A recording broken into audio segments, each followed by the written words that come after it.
Allah yang gerakkan kita semua ke dalam rumah Allah. Allah yang gerakkan kita ke dalam rumah Allah.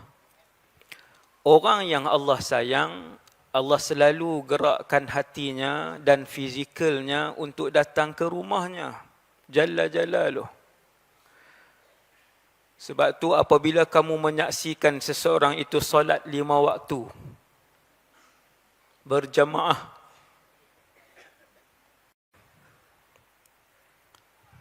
manusia dengan kezaliman dan manusia dengan maksiat, maka hilang kemanusiaan al-insaniyah dalam bahasa Arab. Kita sebut NGO untuk bantuan kemanusiaan. Bila kedai tu mahal, kita kata harga dia tak ada peri kemanusiaan. Bila ada kes bunuh anak sendiri, adik sendiri, kita kata manusia ni, dia ni tidak berperi kemanusiaan.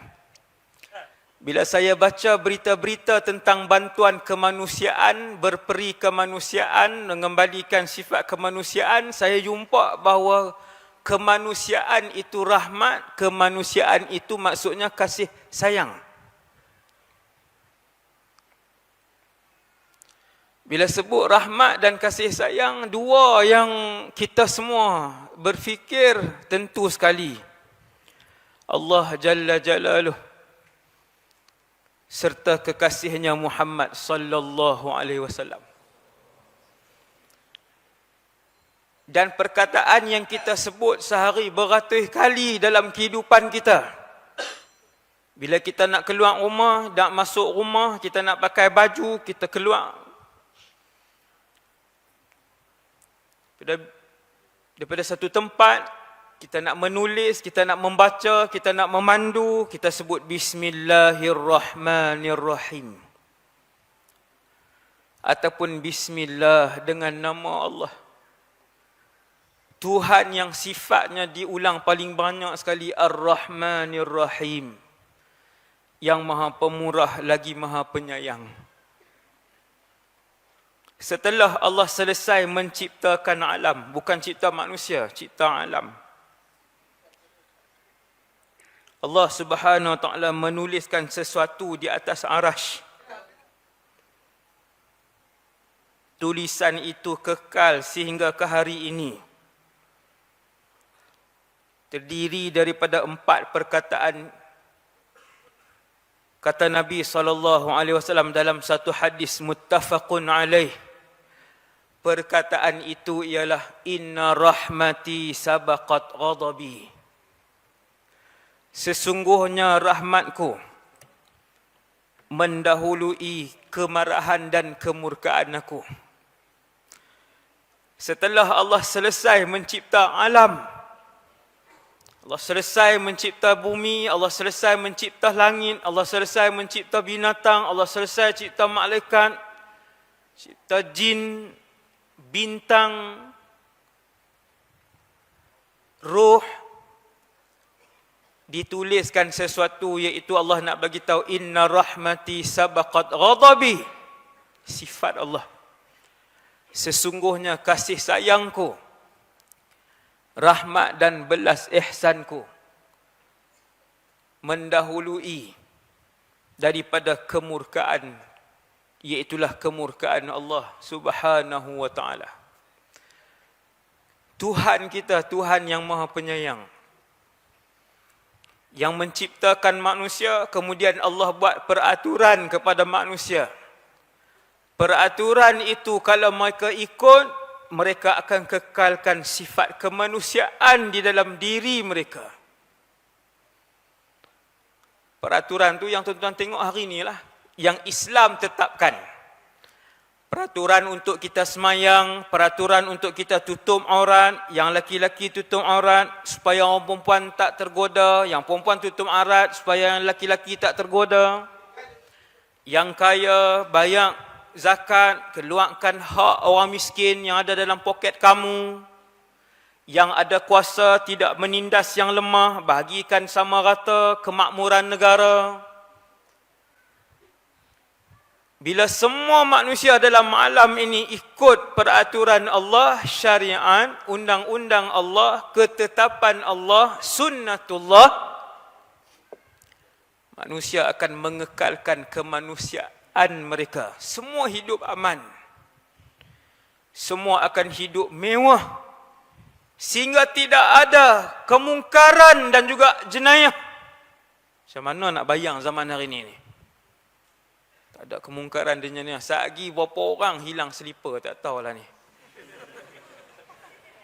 Kemanusiaan lah tu. Ramai ni, ribu-ribu orang.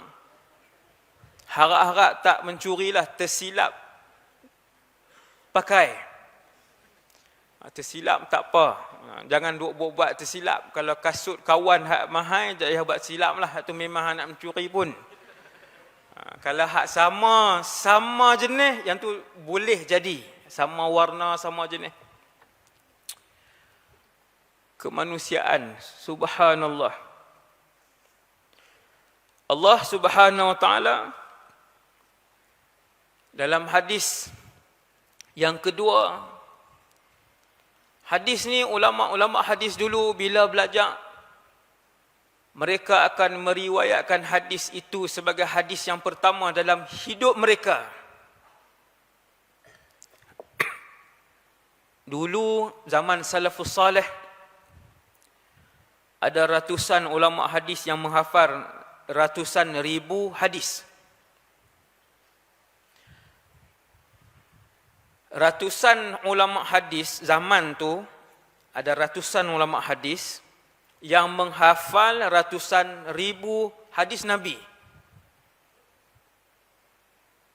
Imam Syafi'i menghafal ratusan ribu, Imam Malik ibn Anas menghafal ratusan ribu, Imam Ahmad ibn Hanbal menghafal ratusan ribu, Al-Imam Muhammad ibn Ismail Al-Bukhari menghafal ratusan ribu, Imam Muslim ibn Hajjaj menghafal ratusan ribu. Kebanyakan mereka hadis pertama yang mereka hafal ketika kecil, ini tuan-tuan dengar, hadis musalsal bil awlawiyah, iaitu daripada Abdullah ibn Amr ibn al-As radhiyallahu anhu, qala Rasulullah sallallahu alaihi wasallam, ar-rahimuna yarhamuhumur rahman, irhamu man fil ard yarhamkum man fis sama.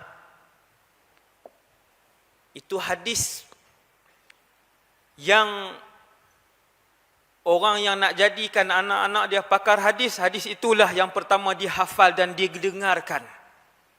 Hadis musalsal bil awlawiyah, irhamu man fil ard.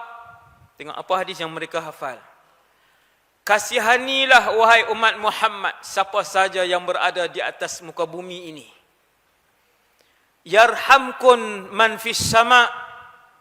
Nescaya kalian akan dikasihani oleh mereka yang di langit. Sebelum tu ar-rahimuna yarhamuhumur rahman. Saya lupa sikit sebelum tu, lupa sebut. Orang-orang yang penyayang akan dikasihi oleh Allah Subhanahu Wa Ta'ala. Saya sebut tajuk penyayang kasih sayang malam ni kerana